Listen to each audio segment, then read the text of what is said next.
Child's pose, or also known as Balasana, is an excellent resting and counterpose for various asanas and a pose that practiced in almost every yoga class. The pose is called a child's pose because you form the shape of a baby.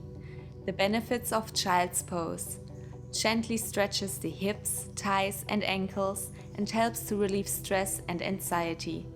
It lengthens and stretches the spine, relieves neck and lower back pain when performed with the head and torso supported. How to do a child pose: kneel on the floor, touch your big toes together and sit on your heels. Then separate your knees about as wide as your hips or as it feels good for you. Exhale and lay your torso down between your thighs.